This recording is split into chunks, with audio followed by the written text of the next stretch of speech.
Welcome to the Creative Play and Podcast Network. Join us as we share our favorite RPGs, one-shot games, tabletop games, reviews, and convention panels. Sit back and enjoy the show.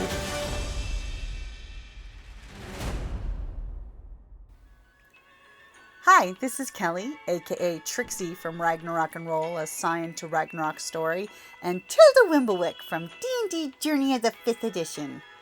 First off, I would just like to say thank you to everyone for listening to our varied adventures, as well as for rating us on iTunes and RPGpodcast.com.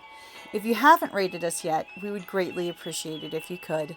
And if you're looking for more ways to support our efforts, we are now on Patreon, a great site where you can help us continue making more podcasts, as well as some special surprises for our patrons.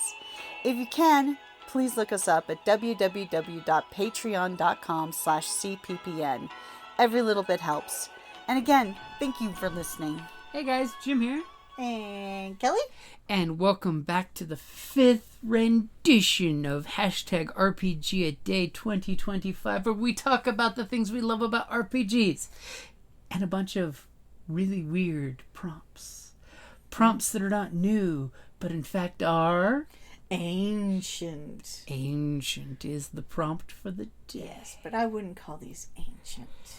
But when I hear the word ancient, I think of either ruins or dragons. Ooh. Or ruins that were created by dragons.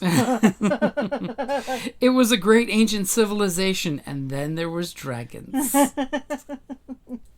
But I mean, come on, nothing more scary than an ancient red dragon or something. Yep.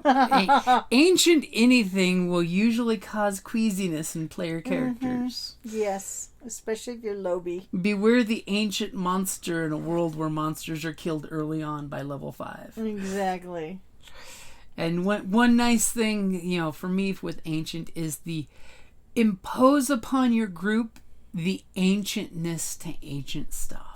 In regards to like ancient Egypt, ancient Greece. So when you're talking about a fallen civilization that disappeared long ago, really kind of reinforced to how the society is so ancient, it's almost strange to your players. Mm-hmm. Because that way it helps really pull them into it. It's like if you say an ancient dwarven structure, and even the dwarf in the group, you tell them it's like, this looks odd even for you. It's almost like things have changed in 1,000 years as the dwarf goes.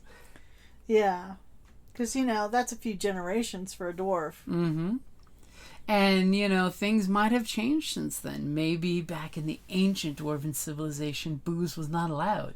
What? And then there was a religious dwarven holy water. Then there was a religious revolution, and the dwarves went in a different direction. Yeah. Something tells me no. The hill dwarves found barley. I mean, how many barley and how many honeycombs are you finding underground? Think about it. Well, that is true. What exactly are they brewing? The hill dwarves, it totally makes sense. They've got the barley and the honey. Well, maybe they have their own, types of flowers that the bees, They've got like the African stingerless bees that live underground. Maybe. Yeah. Make sweet honey. So what is your favorite way of making something feel ancient in the game? Oh, well, like when I'm doing I like texture for, like if I was like to make a prop or something is like you can take paper. I mean, because of course vellum would have been more accurate, leather, stuff. But if you crumple the paper over and over and over and over and flatten it out, crumple and crumple and crumple, it gets this almost cloth-like texture. Mm-hmm. And that's really kind of cool. It's almost like a vellum, And then if you singe like the edges to it, it makes it look kind of like very old, and that type of thing.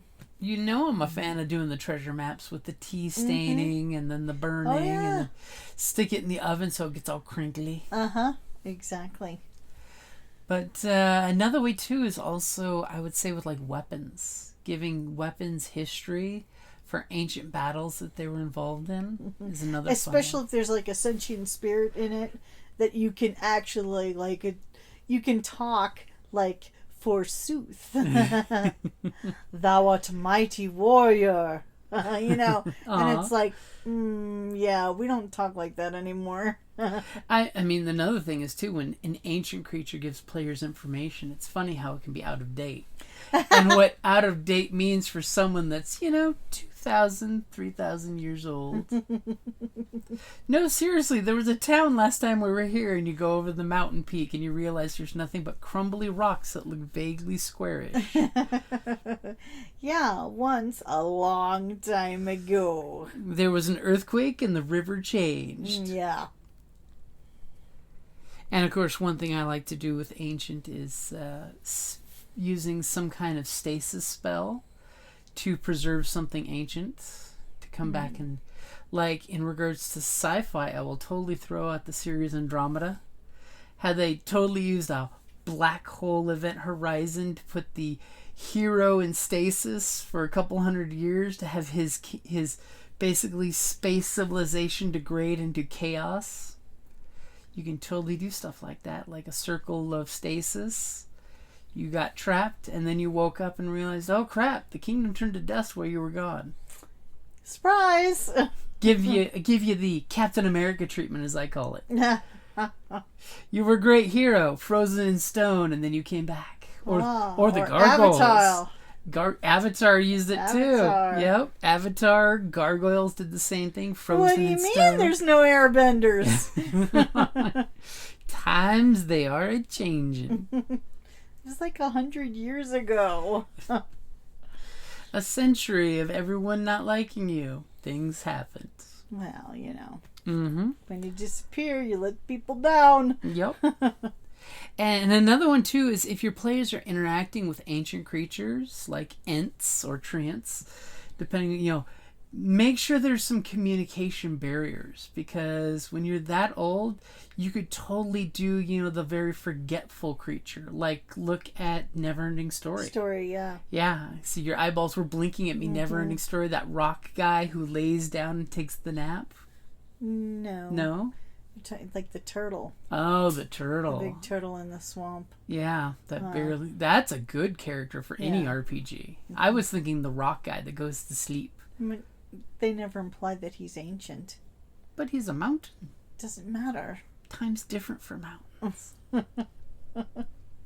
But, however, the tortoise, the big giant, Sneezy tortoise. is ancient. And how they portrayed, and also that they're not going to have necessarily the same motivations as younger races, or it's like the Ents, realizing, oh, we need to talk about it before going to action. Yeah. You younger races die so quick. By the time we make up our mind, you're already dead. Problem solved. Because time passes in different ways. Yeah, so they may not see you as, Yeah, as you're just a flash in the pants. Exactly. Flash in the pan, but... Yeah. Not if you're a bard. Good point taken. But definitely use ancient things, and in your games, totally throw out ancient empires that disappeared, like we refer to the Greek societies and the Egyptian societies, Mesopotamian societies. There's going to be elves and dragons that speak of those like they were there yesterday. Because they were there. For them. And, think about how many arrogant elves are going to be like, oh, your human kingdom's going to, like, burn like a candle. So we're not going to get too excited over your little excitedness. Yeah, exactly. What we call ancient is millennia for you. Mm-hmm.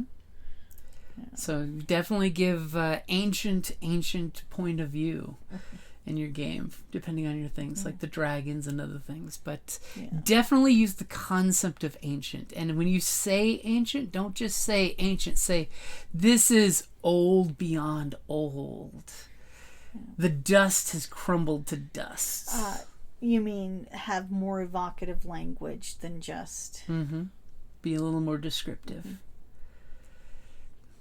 This place hasn't seen a living, Okay, breathing this creature. conversation's getting old. Oh!